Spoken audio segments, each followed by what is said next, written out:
India ایک بر صغیر ہے، ملک نہیں، اور یہاں مختلف مذہب سے تعلق رکھنے والے اور مختلف زبانیں بولنے والے لوگ رہتے ہیں، اور مسلم قوم اپنی جداگانہ مذہبی اور ثقافتی پہچان رکھتی ہے۔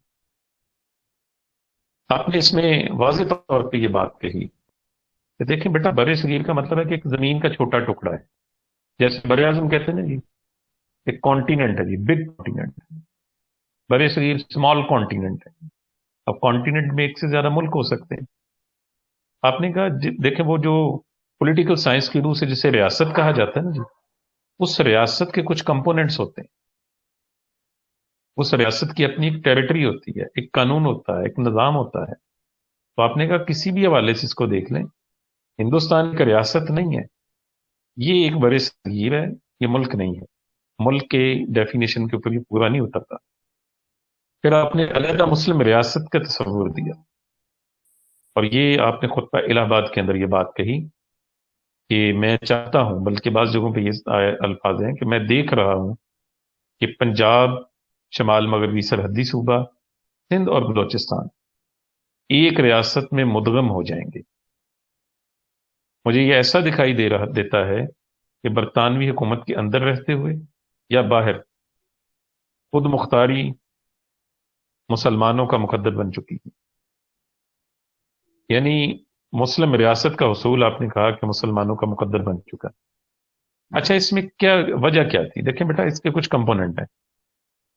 پنجاب اس وقت اکثریتی صوبہ تھا، اور جتنے بھی 1901 کے بعد الیکشن ہوئے ہیں، پنجاب کے جتنے وزراء اعلیٰ ہیں سب مسلمان ہیں۔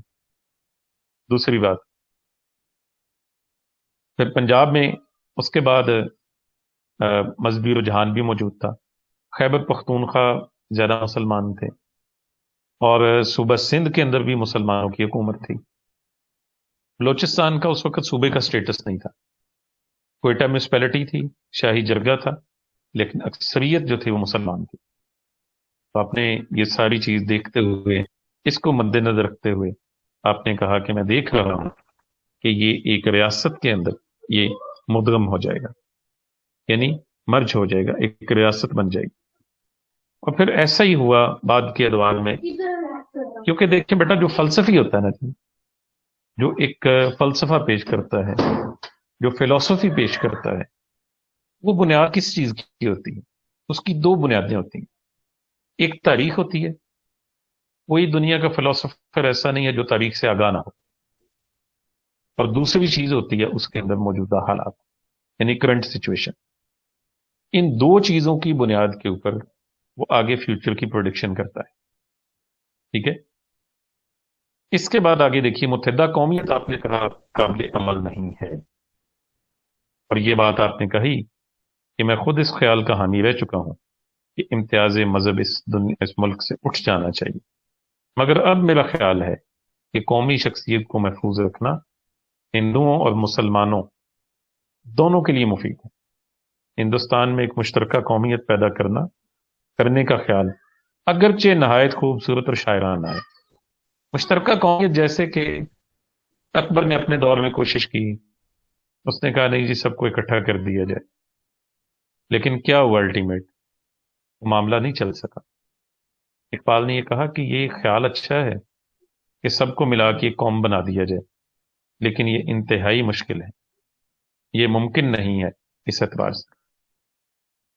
آپ نے کہا یہ خیال جو ہے وہ شاعرانہ تو ہو سکتا ہے، لیکن حقیقت پسندی نہیں، کیونکہ آپ کو پتہ ہے شاعری جو ہوتی ہے نا، وہ اس میں حقیقت پسندی نہیں ہوتی۔ شاعرانہ خیالات کیا ہوتے ہیں؟ تخیل ہوتا ہے نا، ان تخیلات کو کبھی بھی حقیقت کا روپ تو نہیں ملتا۔ جیسے شاعروں نے بڑی بڑی مبالغہ رہی کی ہے، کئیوں نے کہا جی ہم چاند تارے توڑ کے لے آئیں گے، لیکن آج تک یہ ممکن تو نہیں ہو سکا کہ چاند تارے توڑ کے تو نہیں لا سکتے۔ آپ نے کہا کہ یہ خیالات کے لحاظ سے تو مشترکہ قومیت ٹھیک ہے، لیکن عمل کے لحاظ سے مشترکہ قومیت جو ہے وہ ممکن نہیں۔ پھر اس کے بعد آپ نے ہندوستان کے لیے کہا کہ میرا خیال یہ ہے کہ موجودہ حالت میں قوموں کی نادانستہ رفتار کے لحاظ سے یہ جو چیز ہے ناقابل عمل ہے۔ قومی شخصیت کو محفوظ رکھنا اس لیے کہ ہر قوم اپنے اپنے رہنماؤں کو محفوظ رکھے اور ان کی پیروی کرے، یہ ان کے لیے زیادہ بہتر ہے، بجائے یہ کہ وہ کسی ایک چیز کو اپنا مطمع نظر بنائے۔ آگے دو قومی نظریہ کا تصور۔ دو قومی نظریہ کا تصور یہ آپ نے کہا کہ ہندو اور مسلمان دو الگ الگ قوم میں ہیں،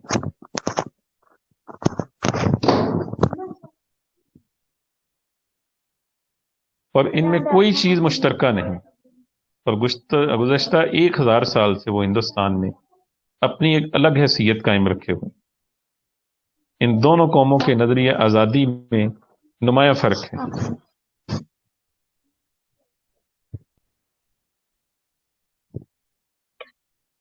اور آپ نے کہا کہ میں واضح کر دینا چاہتا ہوں کہ ہندوستان کی سیاسی کشمکش کا حل اس کے سوا کچھ نہیں کہ ہر جماعت کو اپنی مخصوص قومی اور تہذیبی بنیادوں کے اوپر آزادانہ شورا کا حق ملنا چاہیے۔ ٹھیک ہے جی۔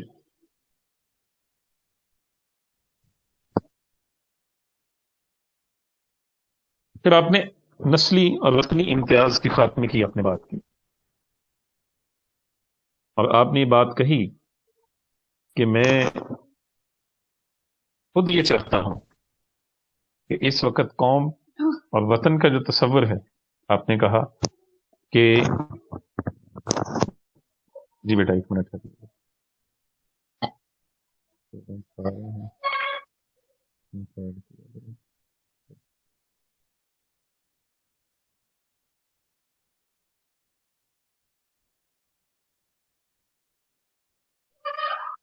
جی بیٹا اسکرین شو ہو رہی ہے؟ جی بیٹا بس بتا دیں اسکرین شو ہو رہی ہے آپ کو؟ یس سر ہو رہی ہے۔ جی ٹھیک ہے۔ نسلی اور وطنی امتیاز کے خاتمے کی آپ نے بات کی۔ آپ نے کہا کہ اس وقت قوم اور وطن کا تصور مسلمانوں کی نگاہوں میں نسل کا امتیاز پیدا کر رہا ہے، جس کی وجہ سے اسلام کے انسانیت پر اثرات کم ہو رہے ہیں۔ یہ ممکن ہے کہ نسلی احساسات فروغ پاتے پاتے ایسے اصول قائم کر دیں جو تعلیمات اسلام کے مخالف ہی نہیں، ان کے متضاد بھی ہوں، کیونکہ بیٹا جو بات خطبہ حجت الوداع میں رسول خدا صلی اللہ علیہ وسلم نے ارشاد فرمائی، بات بڑی واضح ہے، اس میں ہر قسم کے نسلی امتیاز کا خاتمہ ہو جاتا ہے کہ عربی کو اجمی پر، اجمی کو عربی پر، سیاہ کو سرخ پر، سرخ کو سیاہ پر کوئی فوقیت حاصل نہیں ہے سوائے تقویٰ کی۔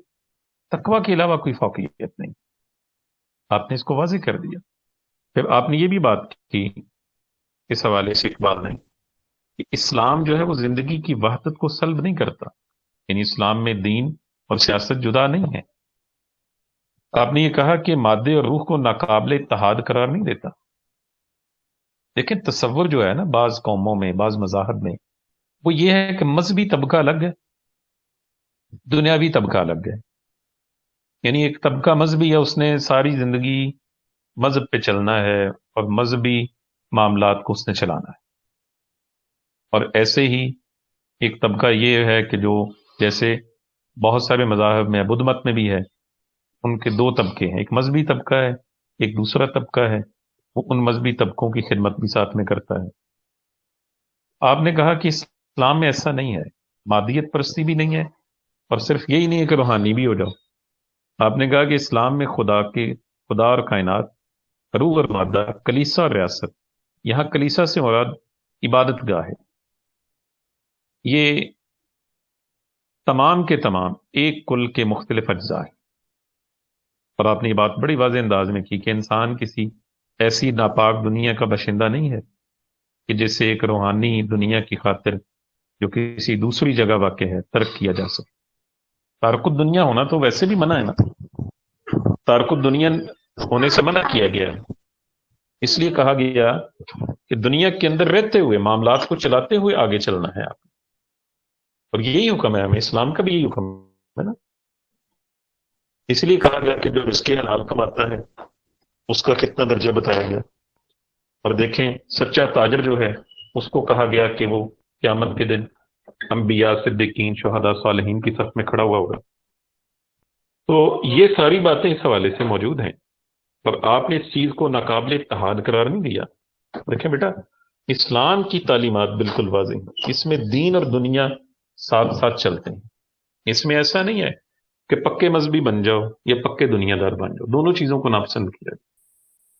وہ بڑا مشہور واقعہ ہے، بعض لوگ کہتے ہیں نا دنیا بالکل ناپاک ہے، ناجائز ہے، اس سے دور رہو. جی بالکل بات درست ہے، لیکن ساتھ میں ہمیں حکم کیا ہے؟ ہمیں حکم یہ ہے کہ دنیا کے اندر ایسے رہنا ہے جیسے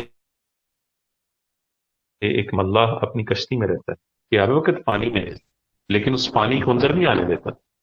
اگر وہ پانی اس کشتی کے اندر آ جائے تو کشتی تو ڈوب گئی. تو دنیا کے اندر رہنا ہے، یہاں سے اپنی ضروریات بھی پوری کرنی ہے، لیکن اس کو اپنا مقصد نہیں بنانا. اصل معاملہ اس کے اندر یہ بیان کیا گیا ہے. اور دوسری چیز، وہ ایک واقعہ میرے ذہن میں آ رہا ہے. رسول اللہ صلی اللہ علیہ وسلم کے پاس تین لوگ آئے.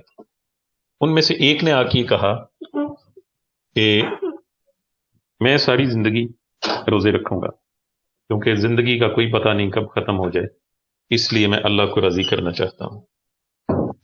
دوسرے نے کہا کہ میں ساری زندگی رات کو سوؤں گا نہیں، اللہ کی عبادت کروں گا. اور تیسرے نے کہا کہ میں نے دیکھا ہے کہ جو شادی شدہ آدمی ہوتا ہے اس کی زندگی مشکل ہوتی ہے، وہ بیوی بچوں میں لگ کے اس طرح سے اللہ کی عبادت نہیں کر سکتا. آپ نے ان تینوں کی باتیں سنی، بڑے بلند خیالات ان تینوں کے. آپ نے کیا ارشاد فرمایا؟ آپ نے فرمایا کہ دیکھو، تمہارے لیے نمونہ عمل میری ذات ہے. جو کہتا تھا کہ میں ساری زندگی روزے رکھوں گا، آپ نے سے فرمایا کہ دیکھو میں کبھی روزے رکھتا ہوں، کبھی نہیں رکھتا. آپ کی عادت مبارکہ تھی، آپ ایام بیز کے روزے رکھتے تھے، یعنی چاند کی 13 14 15 کا روزہ رکھتے، اور بعض اوقات جمعرات کا اور پیر کا بھی آپ روزہ رکھتے. پھر آپ نے کہا کہ کبھی روزے رکھ لو، کبھی چھوڑ دو، کیونکہ تمہاری جان بھی ہے، تم نے کام بھی کرنا ہے. دوسرے سے کہا کہ رات کا ایک پہر سو جاؤ اور ایک پہر اٹھ کے اللہ کی عبادت کرو، کیونکہ میں رات کا پہلا پہر سوتا ہوں اور پچھلے پہر اٹھ کے اللہ کی عبادت کرتا ہوں. اور تیسرے سے کہا کہ دیکھو، تمہاری جان کا، تمہارے نفس کا بھی تم پر حق ہے، تم میری پیروی کرو. میں نکاح کرتا ہوں، اللہ نے اولاد بھی دی ہے، نکاح کرتا ہوں، شادی کرتا ہوں، اس لیے شادی بھی کرو. ان تمام چیزوں کو اسلام نے منع نہیں کیا. ہاں، اصل چیز جو اس میں بیان کی گئی ہے وہ یہ ہے کہ ان تمام چیزوں میں اللہ کی رضا تلاش کرنی. رزق حلال کمائیں، جتنا مرضی کمائیں، کوئی منع نہیں. اسلام یہ نہیں کہتا کہ دنیا کو بالکل ناپاک اور ناجائز سمجھ کے چھوڑ دو. تو آپ نے کہا تمام چیزوں کا حل جو ہے وہ ہمارے پاس موجود ہے. ہمارے پاس دین بھی ہے، سیاست بھی ہے، دنیا بھی ہے، آخرت بھی ہے، سب کچھ ہمارے پاس موجود ہے. اسلام ایک زندہ قوت ہے. آپ نے یہ اس وقت اپنے متعلق کہا کہ جس شخص کو آپ نے آل انڈیا مسلم لیگ کی صدارت کے اعزاز سے نوازا ہے، وہ اب بھی اسلام کو ایک زندہ طاقت سمجھتا ہے. وہ طاقت جو اس انسان کے ذہن کو وطن اور نسل کے تصور کی قید سے نجات دلا سکتی. اسلام ریاست اور فرد دونوں کی زندگی میں اہم کردار ادا کرتا ہے. یہ ایک حقیقت ہے، یہ دستور حیات ہے اور ایک نظام ہے. بس یہی وہ بات ہے کہ ہم اگر اسے پالیں تو مستقبل میں ہندوستان میں ایک نمایاں تہذیب کی علمبردار بن سکتے. سارے جہاں کی پیاس بجھانی محال ہے اسلام کے پیالہ لبریز کے بغیر. اسلام کا پیالہ اتنا لبریز ہے، جسے کہتے ہیں نا کناروں تک بھرا ہوا ہے، پیتے جائیں لیکن وہ ختم نہیں ہوتا. جیسے ہی پیتے ہیں پھر بھر جاتا ہے، پھر بھر جاتا ہے، ہمیشہ لبریز رہتا ہے. یعنی دنیا کے ہر مسئلے کا حل، سوشل ہوں، معاشرتی ہوں، معاشی ہوں، کوئی بھی، اس کا حل اسلام کے پاس موجود ہے اور ایک مکمل ضابطہ حیات. آپ نے اس بات کو واضح کر کے بیان کی. اسلام چند عقائد کا نام نہیں ہے، ایک مکمل ضابطہ حیات ہے. لیکن بیٹا جہاں تک عبادت کا مسئلہ ہے نا، کہتے ہیں آپ کا 30% زندگی کا 30% عبادات ہیں، تمام عبادات، اور 70% آپ کے زندگی کے وہ معاملات ہیں جن کے اوپر آپ زندگی. معاملات زندگی، جس میں آپ کی معاشرت ہے، آپ کی معیشت ہے، لوگوں کے ساتھ میل جول ہے، برتاؤ ہے، حقوق العباد ہیں، یہ ساری چیزیں ہیں۔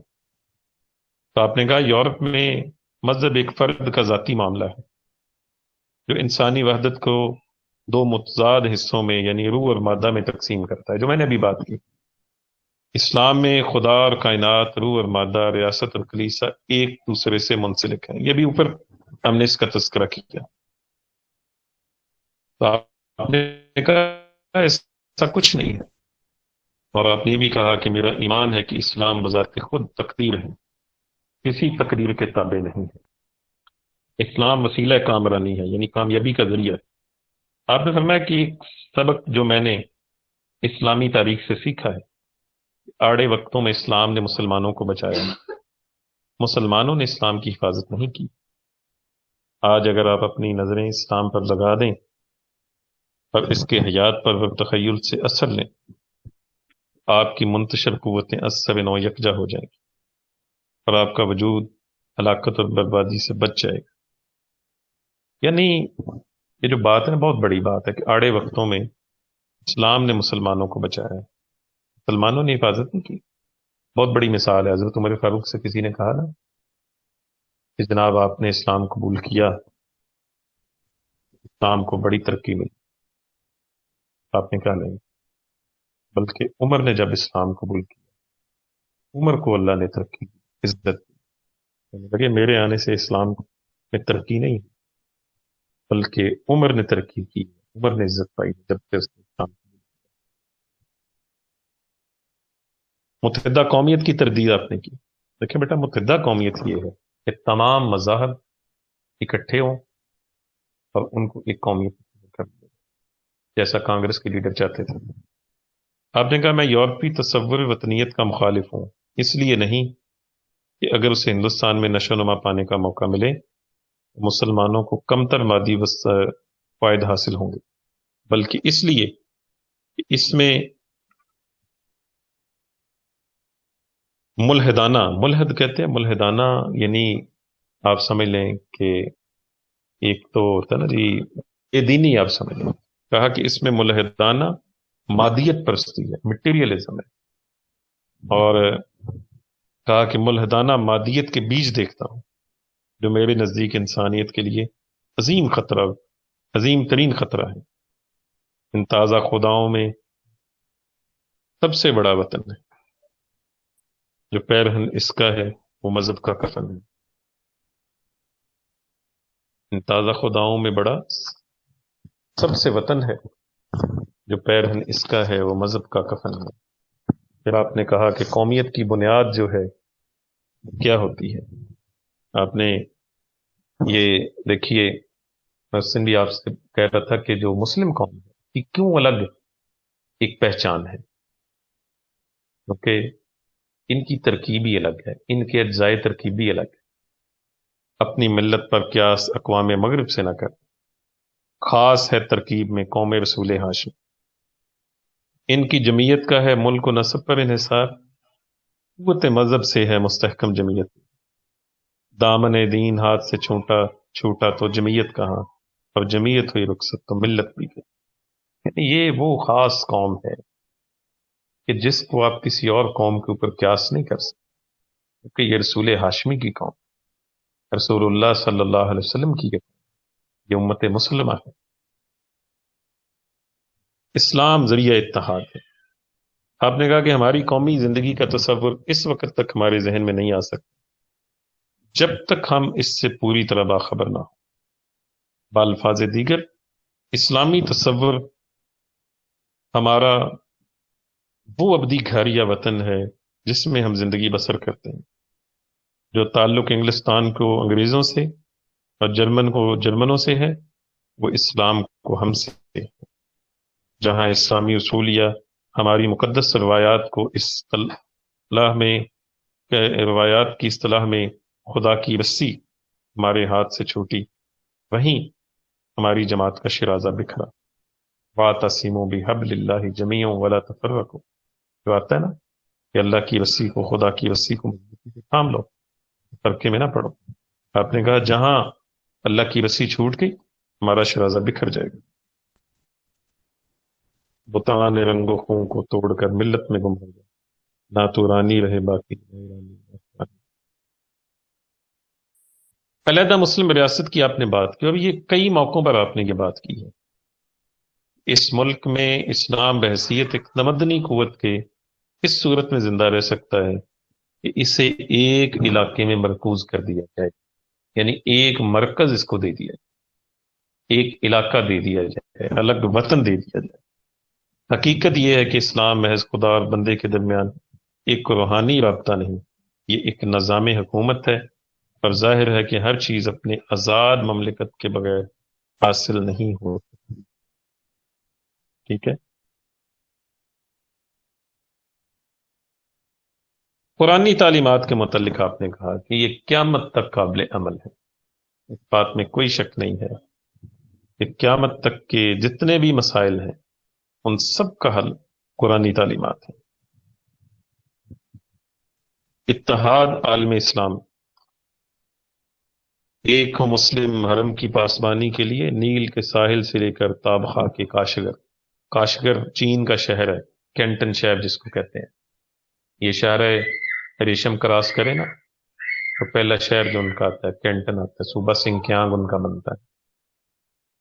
وہاں کینٹن میں حضرت سعد بن ابی وقاص رضی اللہ تعالیٰ عنہ کا مقبرہ بھی ہے.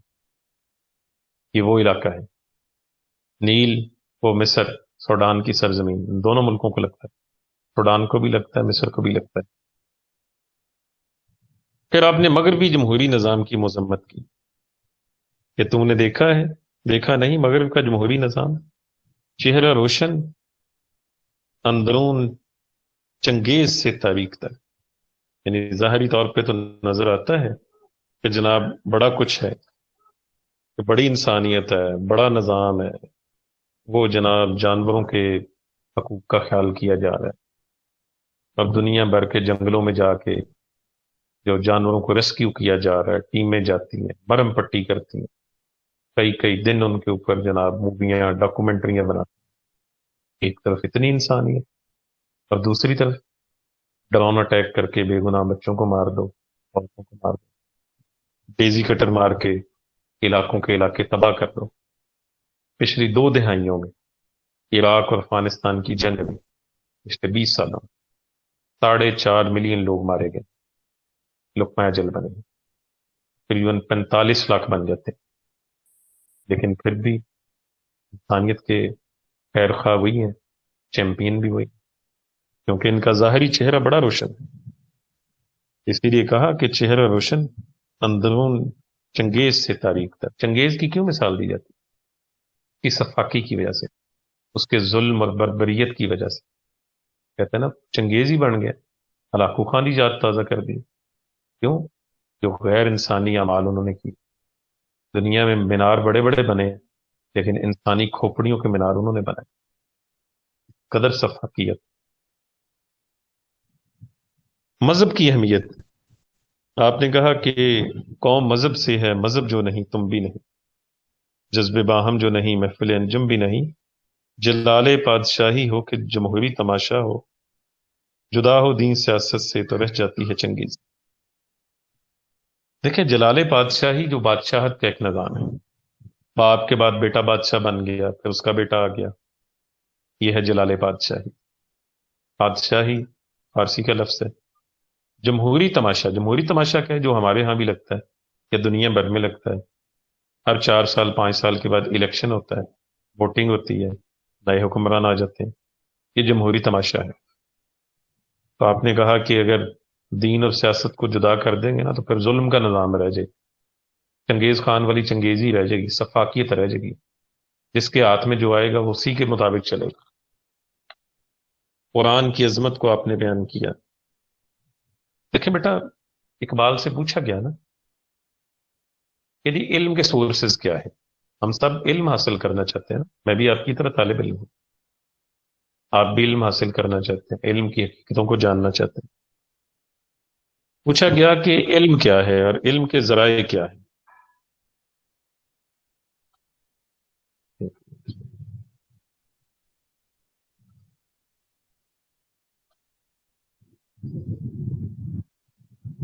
سورسز کیا ہیں علم کے؟ آپ نے کہا 4 سورسز ہیں علم کے. اقبال نے کہا 4 سورسز ہیں، 4 ذرائع ہیں. سب سے پہلا ذریعہ علم کا وحی ہے. وحی کہتے ہیں قرآن اور حدیث دونوں کو. جو قرآن ہے وہ وحی مطلوع ہے، حدیث جو ہے وہ وحی غیر مطلوع. اس لیے کہا سب سے پہلا سورس کا وحی ہے. دوسرا سورس کہا تاریخ ہے. اگر آپ تاریخ سے واقف نہیں ہے نا، آپ کبھی بھی مستقبل کے لیے اچھا فیصلہ نہیں کر سکتے. قرآن نہیں کہتا تاریخی واقعات بیان کر کے فاتح بلو یا اول الابصار، اے عقل مندو ان واقعات سے عبرت حاصل کرو. جو فرعون کا، قارون کا، حامان کا واقعہ بیان کیا، نمرود کا واقعہ بیان کیا، وہ تاریخ ہے ساری کی ساری. قرآن کا 10% کہتے ہیں ایک حصہ جو ہے وہ تاریخی واقعات پہ مبنی ہے. تیسری چیز آپ نے کہی مشاہدہ، آبزرویشنز. اور چوتھی چیز ہے تجزیہ، انالیسز. ہے نا، کل کلاں جب آپ پریکٹیکل کے لیے کوٹ کچہری میں جاتے ہیں، جا کے بیٹھتے ہیں، آبزرو کرتے ہیں کہ ایویڈنس کیسے ہوتا ہے، وٹنس کیسے ہوتے ہیں. آپ عدالت میں یہ سارے معاملات دیکھتے ہیں، آبزرو کرتے ہیں. آپ آبزرویشن سے آپ کو بہت کچھ حاصل ہوتا ہے. کویشچن کیسے کرنا ہے، کویشچن کیسے بننا ہے، جرا کیسے کرنی ہے، یہ ساری آبزرویشنز ہوتی ہیں. اور آپ دیکھتے ہیں بعض جج صاحبان بڑا اچھا تجزیہ دیتے ہیں، انالیسز دیتے ہیں. اور یہ انالیسز جو ہے یہ انالیٹیکل پاور گاڈ گفٹڈ ہوتی ہے. آپ لوگوں کے تجزیے پڑھ کے اس سے بہت کچھ حاصل کرتے ہیں. تو اس لیے کہا کہ یہ 4 چیزیں ہیں علم کے لیے: وحی کا علم، تاریخ کا علم، مشاہدہ اور تجزیہ. قرآن میں ہو غوطہ زن اے مرد مسلمان، اللہ کرے تجھ کو عطا جدت کردار. آج یہ سب سے بڑا مسئلہ ہے کہ آج ہمارے پاس کردار نہیں ہے. آج ہمارے پاس بڑا مقدس کلام موجود ہے، قرآن موجود ہے، حدیث موجود ہے، لیکن کردار نہیں ہے. قرآن میں غوطہ زن ہونے کا مطلب یہ ہے کہ قرآن پڑھو، اس کو سمجھو، اس سے جو کردار تمہیں ملے گا نا وہ کہیں اور سے نہیں. حضرت عائشہ رضی اللہ تعالیٰ عنہ سے کسی نے پوچھا کہ رسول اللہ صلی اللہ علیہ وسلم کے اخلاق کیسے؟ آپ نے فرمایا کیا تم نے قرآن نہیں پڑھا؟ کان خلقہ القرآن، آپ چلتا پھرتا قرآن کا نمونہ. یعنی سارا قرآن آپ کے اخلاقیات کو بیان کرتا ہے. فرض کا احساس. آپ نے کہا کہ مسلمانوں کے سامنے اب سوال پیدا ہوتا ہے کہ انہیں موجودہ پالیسی پر کب تک عمل کرنا ہے، کیونکہ آخر ان کو اس سے بغاوت تو کرنی پڑے گی نا. اگر آپ کا فیصلہ موجودہ حکمت عملی کو خیر باد کہنے کا ہے تو آپ کا سب سے مقدم فرض یہ ہے کہ پوری جماعت کو ایثار کرنے کے لیے تیار رہنا چاہیے، اور جس کے بغیر کوئی غیرت مند قوم باعزت زندگی بسر نہیں کر سکتی. ہندوستان کے مسلمانوں کی تاریخ کا سب سے نازک وقت آن پہنچا ہے کہ اپنا فرض بجا لائیے یا اپنے وجود کو مٹا دیجیے. اور آخر میں حاصل بحث اس ساری بات کا یہ ہے، اقبال نے یہ بات کی یا جو امتحانی نظریات پڑھے وہ یہی ہے کہ ترقی کا زینہ، کامیابی کا، معاشی ہو، معاشرتی ہو، یہ سارے معاملات جو ہے اقبال کی نظریات کی روشنی میں ہمیں لگتا ہے کہ اس وقت تک نہیں چل سکتے جب تک ہم دین کو اپنے مذہب اولیت نہیں دیتے. ٹھیک ہے بیٹا، چلیں میری طرف سے اتنا ہی ہے آج آپ کے لیے. اب آپ کو سوال کریں. جی بیٹا.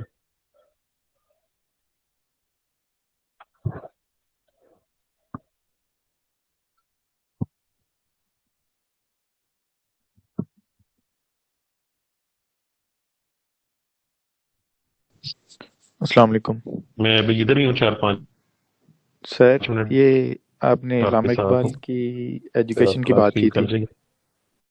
جی جی وعلیکم السلام. جی بیٹا.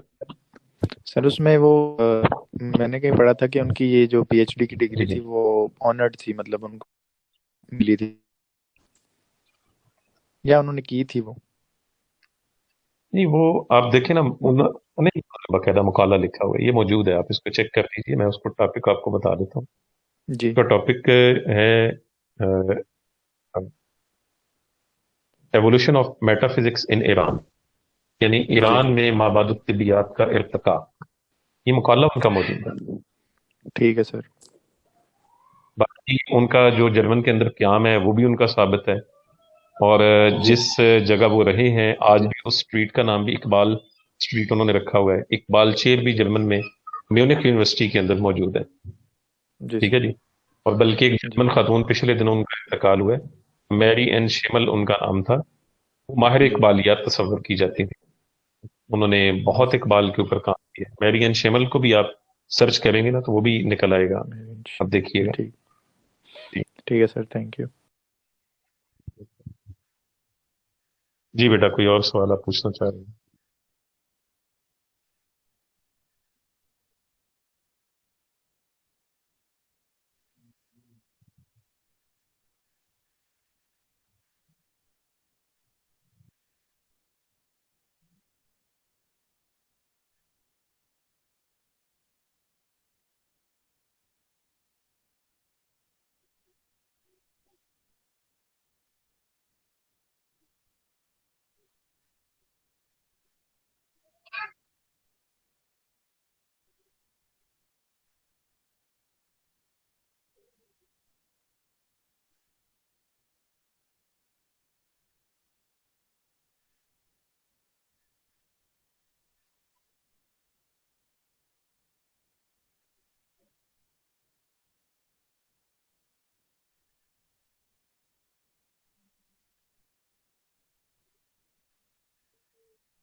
جی معیز، آپ نے سوال کیا تھا ابھی تو جی سر. وہ جو، ہاں جی، وہ آپ دیکھیں گے ایران کی جگہ نا پرشیا لکھا ہوگا.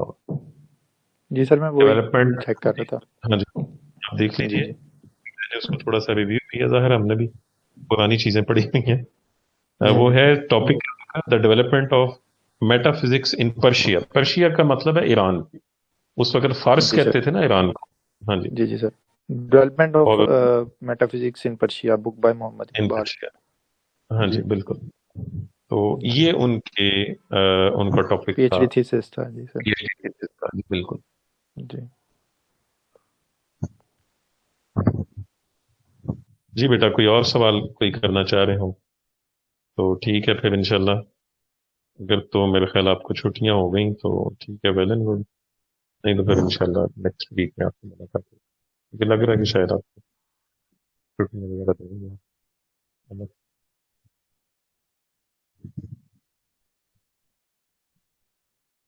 جی ٹھیک ہے بیٹا، آپ پھر جو ہے سیار صاحب ان کی آپ اٹینڈنس لے لیجئے. ٹھیک ہے، اور پھر یہ کلاس لیو کرتے ہیں. سر یہ جو ہلاکو خان تھا اس کا کون سے مذہب سے تعلق تھا؟